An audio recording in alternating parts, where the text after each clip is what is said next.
Don't use profanity. Children watch this broadcast. So it says I'm now live. So, okay. So Angie has bothered Children me don't now. children I don't know. watch You this hear her? I can broadcast. hear her too, but you can't see her. Isn't it great? You can hear her. Talk, Angie. Go ahead and talk. Children can't see us. She can't, but you can't see her. That's a perfect relationship. I can hear her, but I can't see her. But through the power of video, almost said audio, video, whoosh, there she is. Oh my gosh. But it's like going to the eye doctor. Better one, better two, Well, better three. I like better three because she's small, but she's still very loud. Better free two? free plug for StreamYard. Yeah. If it's technology that you can operate this well, it is really, really simple. This is Joe proof. As we say here in the world, this is Joe proof. So you wanted to go ahead and do all the funny stuff that we would normally do before we press live. So you got your way. Anyway, so a couple weeks ago, Angie and I, and this is not, by the way, this is not a HIPAA violation. A couple weeks ago, Angie and I decided that we were going to go and participate in an executive health screening at Johns Hopkins. And as a plug for Johns Hopkins, I would really encourage anybody that owns their own business, people that you and I know that are running nonprofits. I don't care what you're doing, but if you are a business owner or a senior executive in an organization that is under high pressure, which I believe you probably are, check it out. Go to Johns Hopkins Executive Health Program, figure it out because it's well worth it. So what does that have to do with information security? Well, what it has to do with information security, I'm going to make her go away while she's getting her coffee. See how cool that is with technology? I think that she's back. I got to bring her My back. super duper Keurig. My super duper Keurig. You got me for Christmas. I did. And the relationship is that we have these conversations with folks, and often what happens is I think it goes in one ear and out the other. So I'm going to be the person on an information security side where it goes in one ear and out the other because I have a real story to tell about my own health. And then Angie is going to be the one that always listens and follows directions. We know that's not true. So a number of months ago when I went to the doctor, my primary care physician or PCP, they said to me, hey, listen, you really got to pay attention to your blood pressure. It's really high. We want to put you on blood pressure medication. You got to lose weight, blah, blah, blah. And it literally went in one ear and out the other. I'm like, yeah, I know. I know I need to lose weight. I know I need to wear my CPAP. All of those things I know, right? Okay. So I came back to the office and I told Angie about it, told my wife about it. They both freaked out. Oh my God, we're going to die, whatever. And I'm like, yeah, okay, whatever. So fast forward and we go to Johns Hopkins. Now, here's the difference. When you go to see your PCP, I don't know about you, Angie, but I get maybe 10 minutes if I'm lucky with this person. So sure, they order a blood panel and I got to get a colonoscopy done and everything else. But you get down to Johns Hopkins and we spent almost an entire day, right?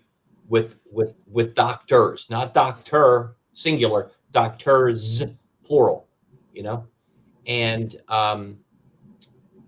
so I want to pause there because I want to ask you what do you think is the comparison between our executive health checkup and what we encourage people to do when they've got to take a look at their own information security posture, cyber resiliency, cyber hygiene, whatever goofy label you want to put on it?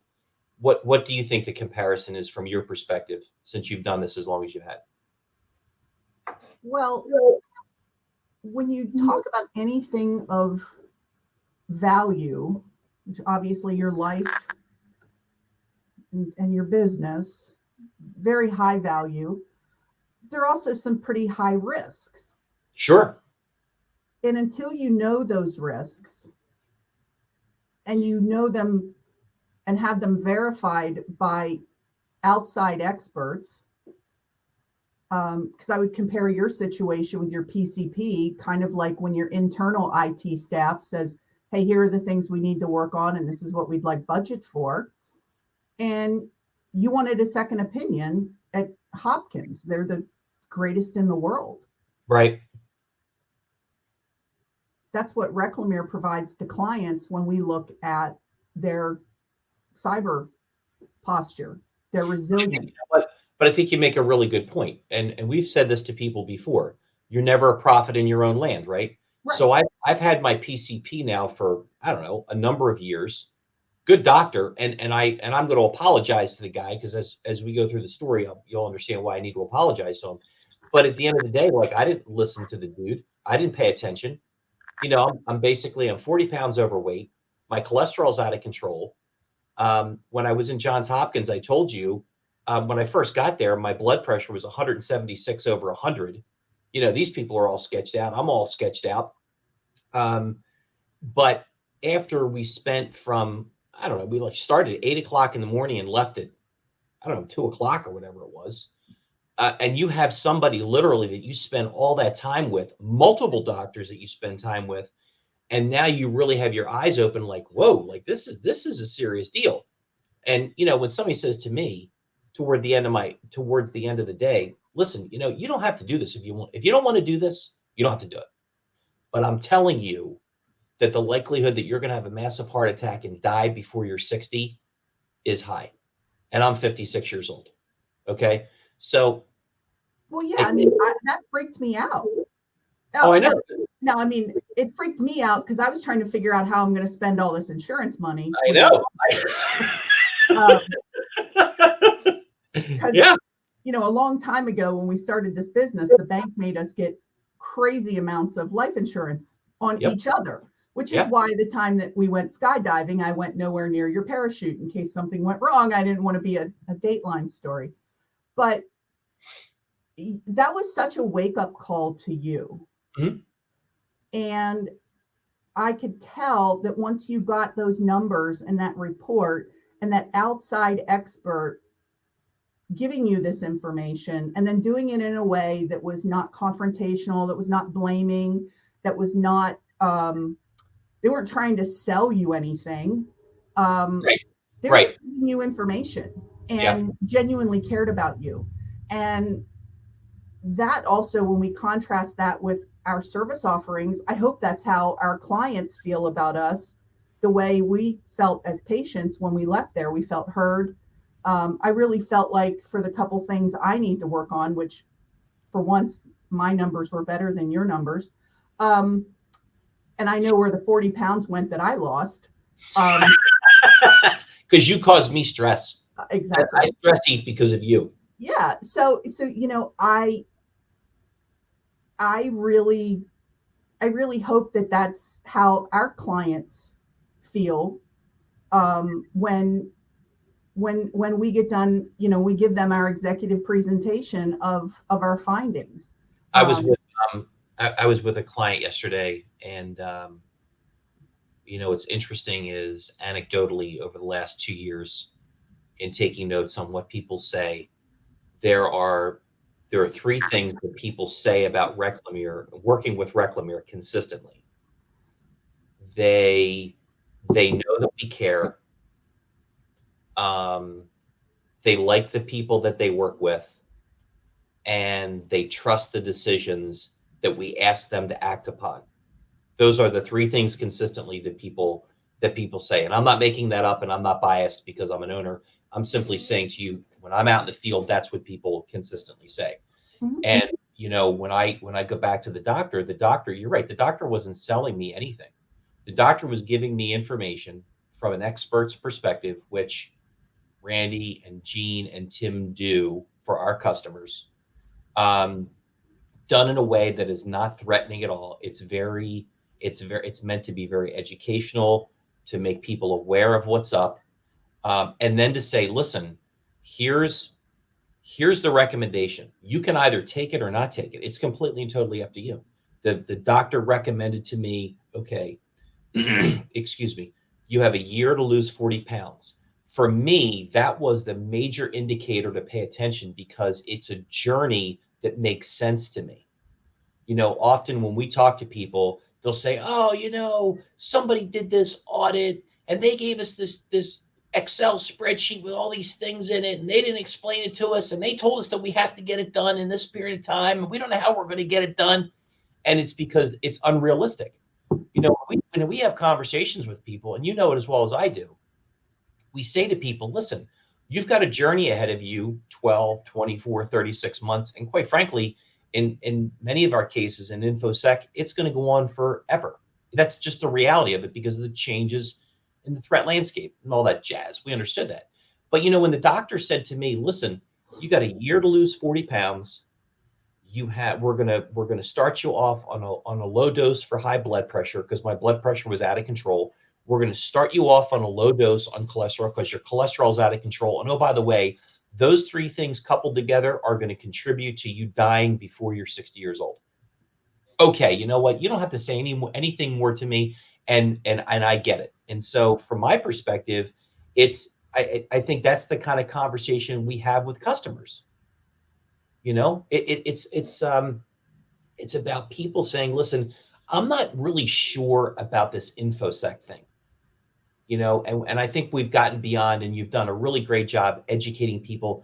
It's more than your firewall. It's more than antivirus. It's more than, do you encrypt your hard drives?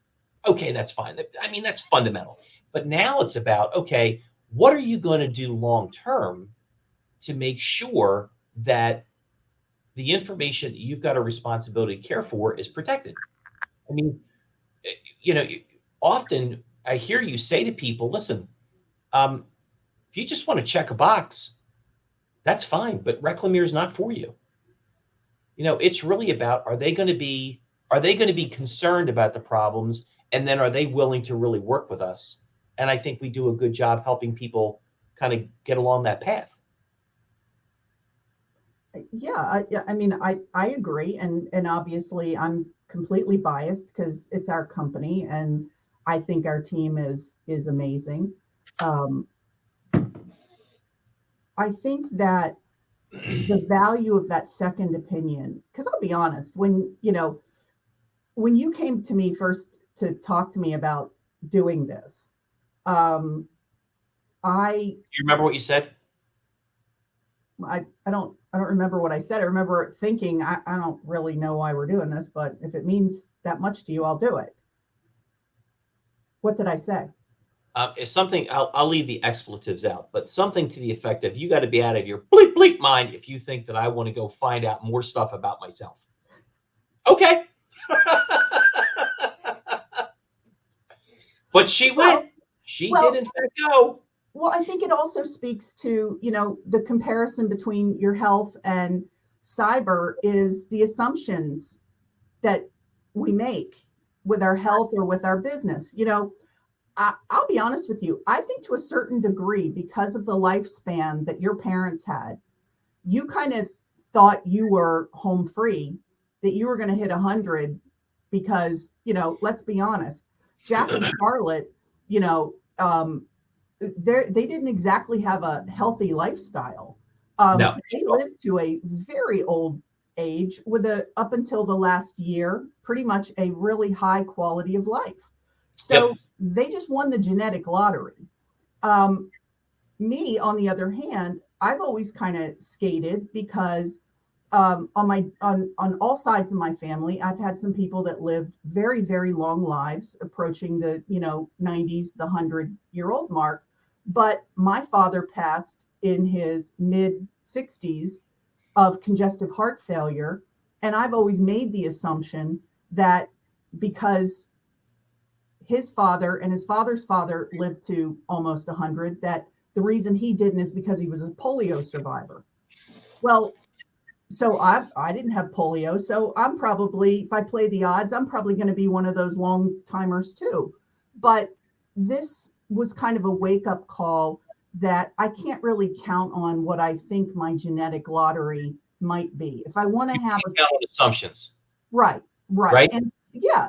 And so, oftentimes we see our clients, they've made assumptions about they're a low value target, so they're not going to get hacked or they're not going to get held for ransom. The stuff they're doing is good enough. And it's really not until you came to me and made me kind of think about it differently. But in the case of our clients, what's happening is their cyber liability carriers are coming to them and saying, you have to do all these things or we're not going to renew your policy, or you have to do all these things or we're not even going to give you coverage. Or their clients are coming to them and saying, hey, unless you have SOC 2, we're not going to do business with you. Unless you can demonstrate CMMC level 1, we're not going to do business with you. That's kind of the wake up call. And then more recently, as we've seen, it's the ESG, the environmental sustainability and governance aspects of our business. Our clients are asking us about that now because their boards of directors and their shareholders, and quite frankly, their employees are expecting these types of things of them. So, whether it's your health or your business, when somebody comes to you with an ask that's over and above what you're already doing, and you think what you're currently doing is good enough, in both of these areas, those are good wake-up calls to open your mind and get some other opinions. Because in the case of when our clients asked us to demonstrate higher levels of control and governance, and we got SOC 2, or went with we have clients now, major clients asking us about our ESG program, and I'm completely immersed in that right now. That's a chance for us to do better. And our trip to Hopkins and the resulting information we got now gave us a chance to do better. Sure. So what would you say, what was your biggest takeaway from Hopkins? Well, one of my biggest takeaways is the extreme privilege that we have. I mean, to have that kind of healthcare available to us when we have people, and I'm not going to get on my soapbox, but we have people that can't even see a primary care doctor, for goodness sake, because their deductibles are insane, or they don't even have coverage. That made me sad. That was a big takeaway of the state of our healthcare and the insurance and all of that kind of stuff in our country. So you've been to doctors before, you've had your blood work done before, you've done pap smears and mammograms and all that. I mean, you've gone through the gambit of your own health. So what is it about the experience you had at Hopkins, and maybe you're not going to action anything? I think you are. And we haven't really talked about what those actionable things are for you. But what's gonna be different this time than any other time when you've gotten test results, et cetera? Well, I got great results. Okay. I mean, I got, 2 pieces of bad news. One was that one of my cholesterols is still slightly elevated. Okay. But that was really because I made the decision, now that when I'd lost 30 pounds, I was going to go off my cholesterol medication to see if I could control my cholesterol just through my diet. And so my wake up call was, no, you can't.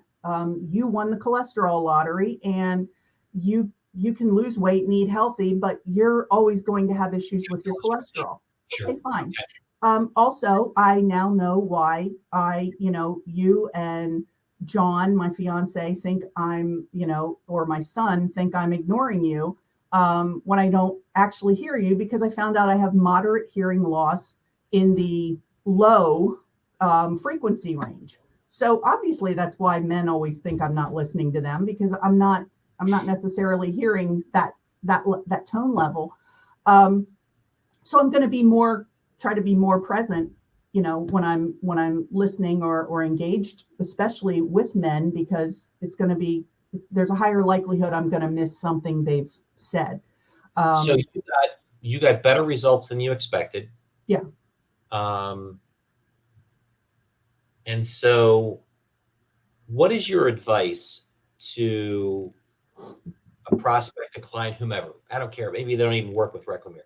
But what's your advice to a company when they go ahead and they go through a security risk assessment and they come out with, better than expected results, and they're sitting back and they're reviewing those results, and you compare that to, your own attitude with your health checkup and what your results were. What is your advice to them when they get that really good, positive bill of health? Now take it to the next level. Okay. We're now seeing this with our long-term clients. We are. It's easy when we work with a brand new client that's never done a risk analysis before. I mean, I can almost write their report. Everything is red. Yes, I can almost write it just by doing the discovery portion of the sales call. But for our long-term clients, that their cyber maturity continues to grow and their acceptable level of risk in their organization is medium, now it's time to up your game. Don't get comfortable. Just Right. because you're not seeing critical and high risks in your reports anymore, step it up, because the bad guys are stepping it up constantly. They're upping their game. They're using all kinds of publicly available information and dark web information to find out what those weak spots are that we find and classify as medium and low risk. But that information is out there for them to be able to gather and use that in their arsenal of all the prongs that they're putting out there and all their methods of attack. So it's okay, let's up the game. And so for my health, my upping my game is I got to get better about getting exercise into my lifestyle. You hate exercise. I hate exercise. You hate I hate exercise for the sake of I got to get my exercise in for the day. My idea of exercise is when the weather is nice and I can be out at the barn with my horse, but I'm also a fair weather person now. And so if the weather's bad, I'm not going. But I got to figure out ways and get better disciplined about how and figure out what it is in my brain that you need a Peloton. Well, I have my treadmill and I really do like doing my treadmill. But especially when the nights are long and the daylight is short, right, and you've had a high stress day, the last thing I feel like coming home and doing is hopping on a treadmill. So I put out some feelers before I found out I had to get my wrist surgery again for a personal trainer. So I'm hoping, I get somebody that either comes to the house or I can, meet them at a particular gym. They'll work around my travel schedule. But that's how I'm going to up my health game, is hopefully, because, if Ruth Bader Ginsburg can, start a fitness program in her 50s after surviving, I think, her first or second bout with cancer, I can do that too. And so, but I want to be able to do it without hurting myself, without causing an injury that's going to keep me from, getting, staying in whatever routine I develop. So that's how I'm upping my health game. So what are you, back at you? What are you changing? So the big things that I have to change, obviously, getting my prescriptions filled and taking the medication, number one. So that's been going on now for well over a week. Secondly is, the reality of fitness and health is that when you look in the mirror, 80% of what you see in the mirror is a result 80% of the time of what you put in your mouth, your diet. It's not about whether or not you run marathons or you swim or you have a personal trainer. It's about what you put in your mouth. So it's really about now taking a look at, which I did a couple of weeks ago, all of the macronutrients and the way in which I eat, and realizing that I've got to reduce caloric intake and increase activity. I've been taking a look at, intermittent fasting. It was interesting because the doctor and I talked about that at length. And so now I've been engaged with intermittent fasting for the last 2 weeks. Since I was at Johns Hopkins until now, I weigh myself every Friday. So I weigh myself tomorrow morning. But as of last week, I was down almost 6 pounds from when I was at Johns Hopkins. Well And done. Well and done. it's also about physical fitness. So it's not just, I walk the dog every morning for about an hour. We typically walk about 3 miles, but it's adding intervals of cardio into walking. And then once the weather breaks, because I'm a fair weather biker, I want to start riding my bike again and doing that. Because for me, I think really what it comes down to is, all joking aside, I have no desire to work for the rest of my life, but more importantly, I also have a desire to have a great quality of life. And so, okay, it took me till I was 56, not the end of the world. That's okay. I know a lot of people that still never get squared away. But that's pretty much how I'm upping my game. And in addition to that, also, in most cases, reducing, if not eliminating, alcohol intake, because I'm an alcohol eater. So my wife always teases me about having picnics at 10 o'clock at night. And that's just a trigger for me. So, when people see me drinking club soda with lime and they're like, that's what's up. And, and if you don't like that, you got to get over it or not hang out with me. And I don't really care because, it really is, it's my long-term health. So, so we boogie out to Phoenix next week for ConnectWise Evolve, our peer group. Looking forward to seeing all the weirdos out there. That should be fun. Make sure that you get all your stuff posted. Today is the day to get all that stuff posted. So make sure you get that. Yes. Thanks for the reminder. You know me, got to wait till the last minute. If I don't remind you and then it doesn't get done and then you look like a dope, and since you're and I can say this because you can get offended. You are the only chick in the group.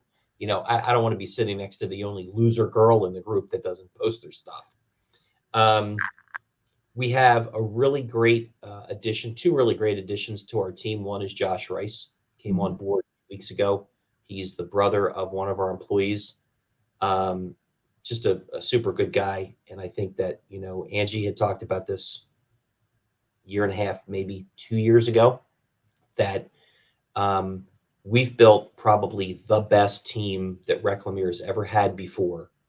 And the reason why we did that is because every person in the building either had a personal relationship with Reclamere in the past, were a customer of Reclamere in the past, or they have a personal family relationship with somebody that's already on staff.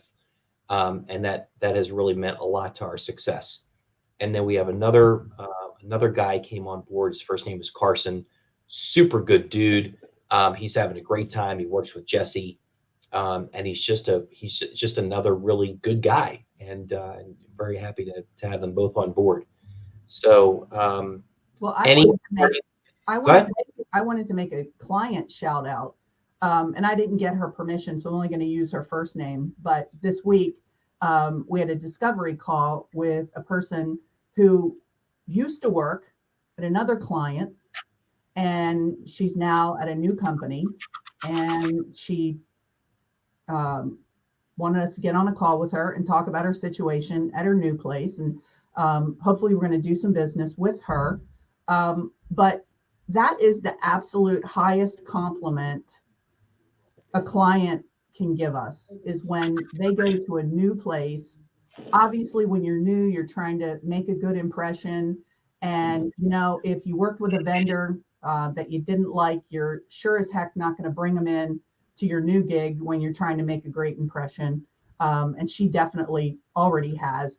But it was just great to catch up with Jackie this week, and just really, I'm so honored that she, thought of us and wants to work with us in her new gig. So I'm really looking forward to that. And I think that speaks pretty highly of the team, and that people want to continue working with us when they move on. Great. So we'll probably in March talk a little bit about wrapping up Q3. We'll get into some takeaways from Evolve. We're also going to Vegas for the NAIC iSigma conference in March, so that'll be a good time. March was a busy month. I mean, March is my birthday. March is St. Patty's Day. March is also March Madness for basketball. I'm going to the NNet Texas Hold'em night, which I haven't done that in a while. So I'm just looking forward to seeing all the guys from Littlestown. And we had a lot of stuff going on in March. We have a lot of stuff going on now because we're both late for another meeting. So anyway, as we say at Sinkin Valley, Hollidaysburg, Huntington, and all the other places around Pennsylvania where people live, later. Later, dude.